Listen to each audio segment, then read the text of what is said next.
Greetings, everyone. Welcome to another episode of The Last Harvest podcast with Damien Dumar. The Last Harvest. You can get it down here at Amazon. A Secret History of Lucifer, Aliens, the Illuminati, and the Fate of Humanity by author Lucien Mars. This book covers the plan of the global elite to commit genocide and eliminate 90% of the world's population and hybridize and enslave the rest. And this grand plan is scheduled to unfold starting in 2025, which is why we start to see the start of World War III already, as we will get into. So the purpose of this podcast is to chronicle on a weekly basis all the events in the outside world that reinforce what is laid out in The Last Harvest so we can watch it unfold. So with that being said, last week when I did this podcast, I talked about how Donald Trump was stating in a speech how there was going to be a bloodbath if he didn't get elected, and a revolution, civil war, etc., etc. So here we have Joe Rogan speaking with John Haidt, who is unable to accept that Donald Trump said that there will be a bloodbath if he doesn't get elected. This is very curious because Joe Rogan normally is what you'd say is relatively a smart individual. Yet here, even though Donald Trump literally says there's going to be a bloodbath if he doesn't get elected, Joe Rogan refuses to accept that that is what he said and simply says, no, he was talking about the automotive industry. Now, the person he's interviewing, John Haidt, is like, no, he said there will be a bloodbath if he doesn't get elected. It was not a reference to the auto industry. And everyone knows that, including the media, but for some reason, Joe just can't see it. And we'll look into why he can't see it in a moment, but I want you to just watch him struggle with it. Phrase was, but see if you can find that, Jamie, because it's actually important to highlight how not just inaccurate, but it's just deceptive the media was in their depiction of what he said, and that they are taking this quote out of context and trying to say that there's going to be a civil war if he doesn't get elected. Well, they weren't taking it out of context. He literally said that. Which is not what he was talking about at all. See, pull it up. Because it's so disturbing that they would, first of all, that they would think that they could get away with it in this day and age with all the scrutiny and all the with social media and all the independent journalists. But they didn't get away with anything because Donald Trump said there will be a bloodbath if he doesn't get reelected. That exists now, which is one of the more interesting things about the demise of corporate media, the demise in trust. Trust in corporate media is at an all-time low, and so this has led to a rise in true independent journalists, the real ones out there, the Matt Taibbis, the Glenn Greenwalds, the people that are actually just trying to say what is really going on and what are the Having worked in journalism, without going into detail the various journalistic outfits I worked for, and having actually a degree in journalism from the top journalism school in the country, I can assure you there are no independent journalists. And if there are any, they're surely not working. Influences behind these things and why are these things happening. But this one was bizarre.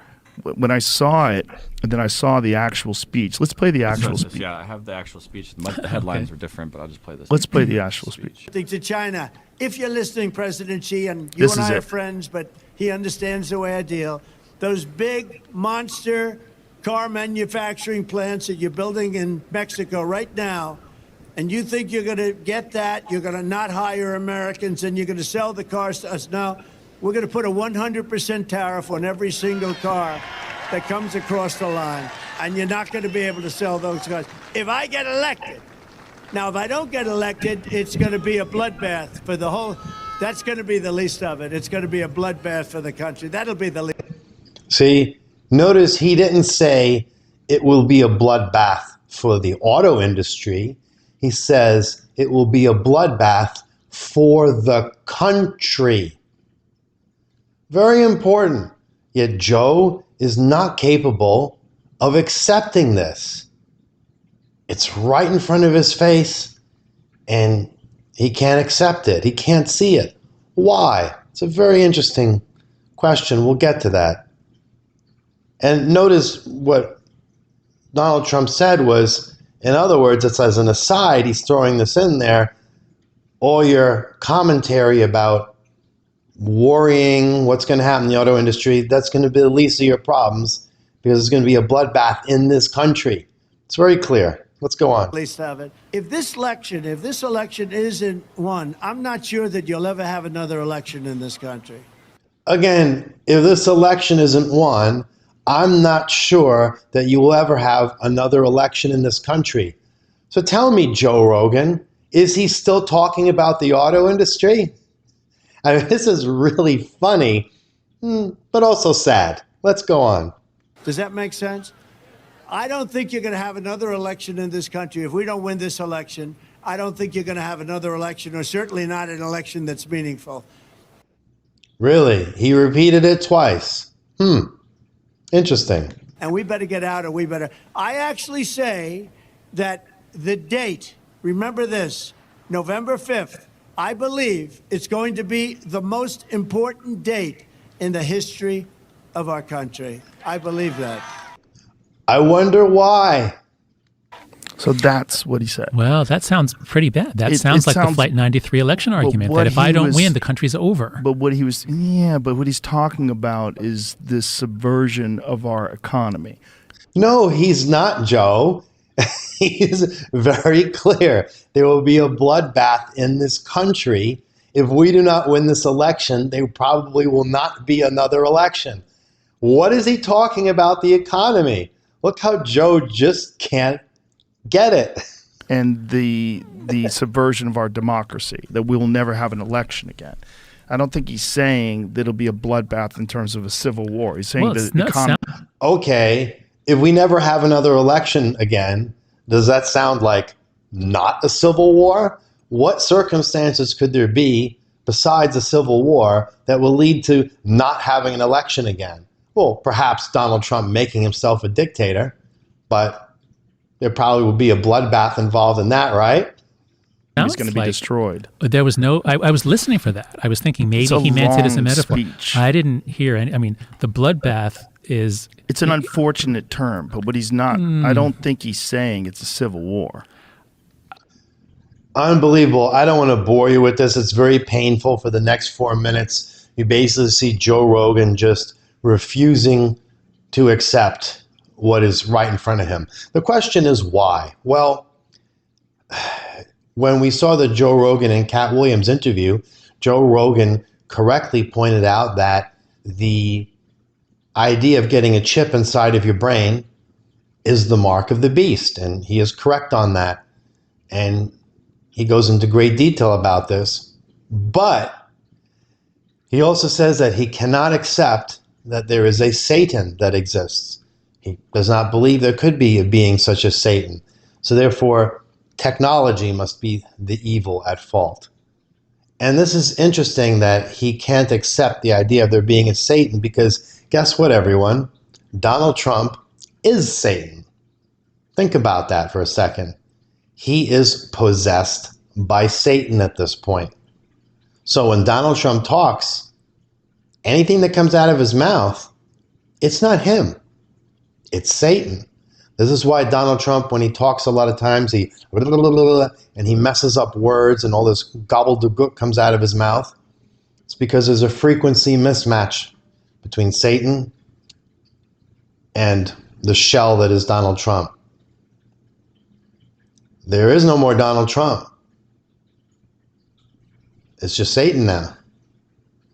It's not a big deal for Satan to possess someone like this, especially given that Donald Trump either entered into some sort of agreement with him or maybe his father entered into an agreement with him. And in general, any being whose conscience is dead can easily be possessed by Satan or any other kind of dark being because those are the rules. So now what's curious about this is Joe Rogan is clearly under some sort of a spell here. Just like Donald Trump supporters are under this big spell when they watch him, just like those who went to the rallies with Hitler were under Hitler's spell. Joe Rogan seems to be under a spell as well because he can't see what is literally set in front of him. I mean, Satan, i.e. Donald Trump, basically says there'll be a bloodbath in this nation if he doesn't get elected. And if they lose the election, there probably will not be another election in this country. And Joe just sits there and goes, no, but he wasn't talking about that. No, he was talking about the auto industry. How can it be that Joe is under this spell? It actually doesn't bode very well for him because there's something wrong in Joe that allows him to be so easily influenced and put under a spell like this. So Joe should be careful. He should do some self-examination maybe. Let's look at some other stories. Yes. Russia makes unprecedented declaration amid all-out assault on Ukraine. State of war. Russia admitted 2 years into its invasion of Ukraine on Friday that it was in a state of war. End quote. As it launched a massive wave of missile and drone attacks on its neighbor's territory. So for those who think we're not in World War III yet, and I think it was last week or the week before, I did a podcast and I talked about Jordan Peterson, and Jordan Peterson says we're already in World War III, and I think a lot of people are resistant to that idea because when I bring it up to certain people in my day-to-day life, they're like, oh, we're not there yet. Well, Russia is now saying they're literally in a state of war. And of course,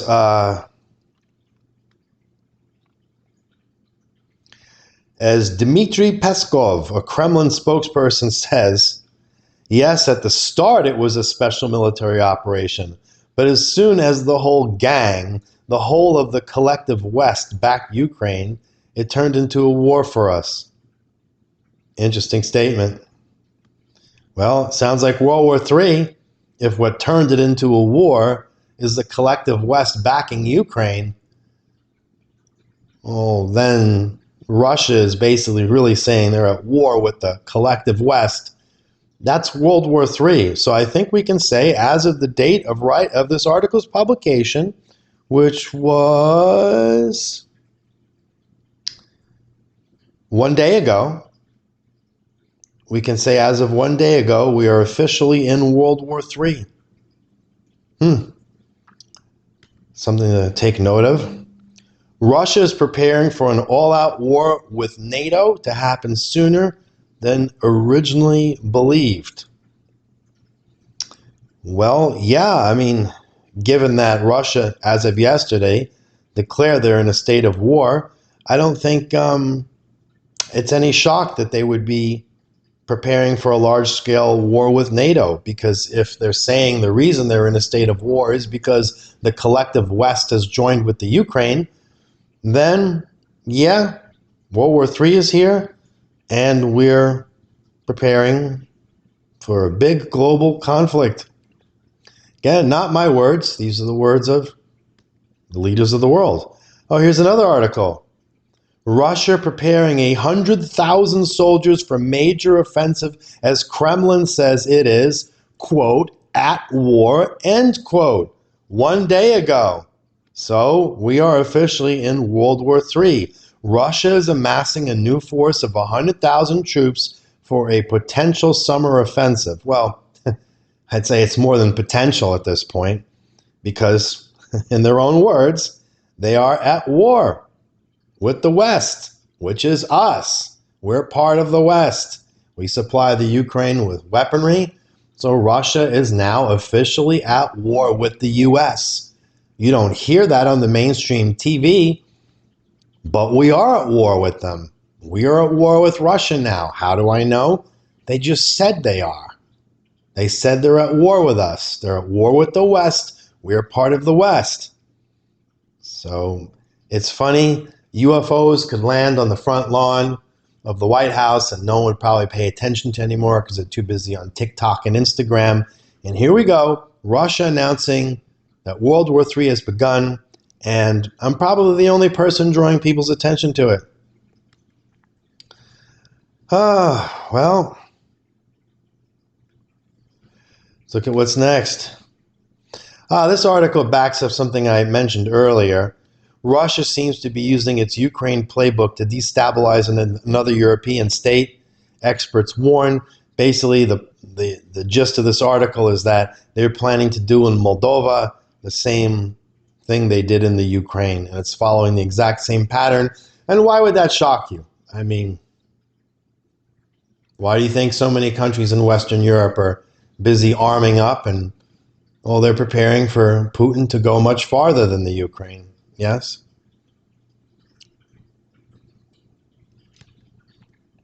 Here's another interesting article. Elon Musk's SpaceX is secretly building a huge spy satellite network for the U.S. government. Look at this smug face. Won't be smug for long. So, it says SpaceX is currently developing a network of spy satellites for a U.S. intelligence agency. Start to see how it all comes together. So he's basically working for the CIA, and the CIA, of course, is working for the Greys.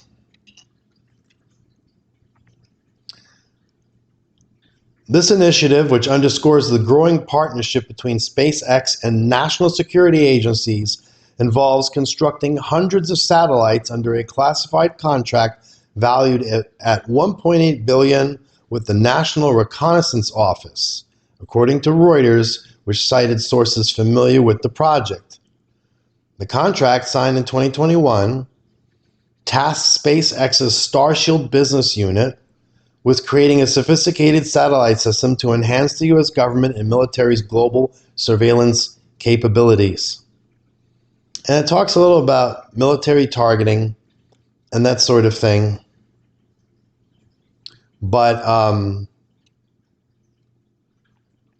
what's really interesting here is that this technology enables surveillance of people.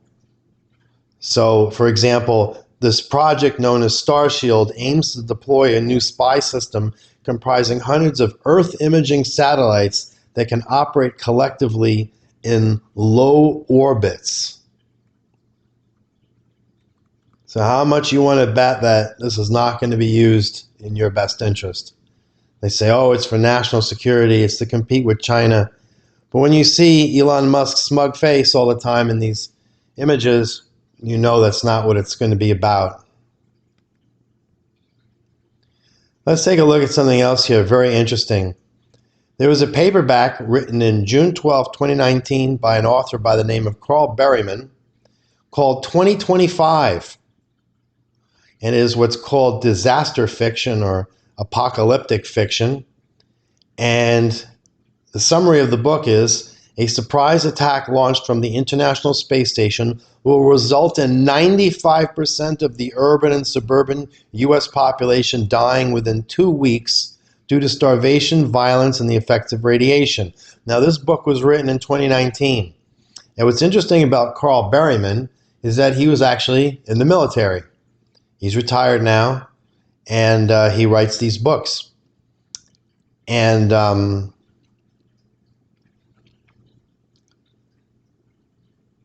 he talks about EMP attacks. He talks about China invading the U.S. while Russia invading Europe. Is it any coincidence that he picked 2025 as the time when this happens? It matches up with everything that's written in The Last Harvest. And here, if we click on him, we'll see he wrote also a book called 2023, World War III. And now we're in 2024, and World War III has officially begun as of yesterday. And when did the conflict in the Ukraine actually start that turned into war? Started in 2023. Interesting. So he wrote this book, 2023, World War III, and now he has another book, 2025. Now, 2025 was written in 2020, but 2023 was literally written in 2023. So what does Carl Berryman really know? He was in the military. Something's going on here. And he wrote another book in 2024 about civil war in the United States. Very interesting here. It's all matching up. Little doodads. Here's a little trailer for the book on YouTube, 2025 by Carl Berryman. In 2025, everything changes. Russians assume control of the International Space Station and launch an attack. China invades the United States while Russia takes over Europe. Radiation, starvation, terror. The world is in chaos and darkness. A story of World War III. Of survival. The future is near. 2025. Pretty interesting. And on somewhat lighter news, look at this. Star Wars is going to have a celebration in Japan of 2025. And they've fused here the rising sun and Mount Fuji with Darth Vader. Very interesting. 2025. But as far as dates that are more rapidly approaching, if we go to Vampire Ashram, there's an article written here. April 8th, 2024, Osri will be reborn by the devil in the fires of Hades. And there's a solar eclipse, a total solar eclipse, and the arrival of a comet. And so this total solar eclipse will occur on April 8th, 2024. That is not even 2 weeks from now. And with it comes a comet called 12 Ponds Brooks, otherwise known as the Devil's Comet. And deep in the jungles of Haiti, whose country is now in utter chaos, there will be on that date an ancient ritual known as Askudam Hazar, which will be performed in the forest of shamans in Fern Valley. And the devil will invoke and send his emissary into America, the goddess of misfortune, no less, whose name is Osri. So we're really living in quite some time here. So pay attention, because Osri's headed for America, and America is basically doomed. So as 2025 approaches, all the pieces start to come together. Again, you can go to vampireashram.com. You can go to Notes from the Night Side. You can go to, Notes from the Night Side. And there are plenty of articles here that are of great interest, such as Nostradamus predicting 2024-2025 violent revolution by Trump and the arrival of Devil's Comet. So what I just told you about the Devil's Comet and the birth of Osri into this world on April 8th, 2024, was actually predicted by Nostradamus. And Nostradamus also predicted revolution by Trump. There are many very interesting articles here that people can check out. A lot of these articles I have turned into videos that are on the YouTube channel. Some of them I haven't uploaded yet, but pretty soon they will almost all be uploaded to YouTube. So if you prefer to just listen to me narrate the articles, and I narrate them along to wonderful AI imagery, then you can do that. And if you like to read, you can go here to vampireashram.com, Notes from the Night Side, and there's all kinds of interesting articles, such as The Devil Reveals the Kingdom of Heaven. So the mystery of what is the Kingdom of Heaven, where is it, finally gets revealed, has been revealed before. There are a lot of very interesting articles. I recommend that you go and check them out, or simply stay tuned to the YouTube channel and watch the articles. We uploaded an article recently on who killed Brandon Lee. That's a mystery that's been talked about for years. No one knows who killed him. Well, now the truth has been revealed. Who killed Brandon Lee? It's up there on the YouTube channel. Check it out. And with that being said, I'll see you next week. Thanks for listening.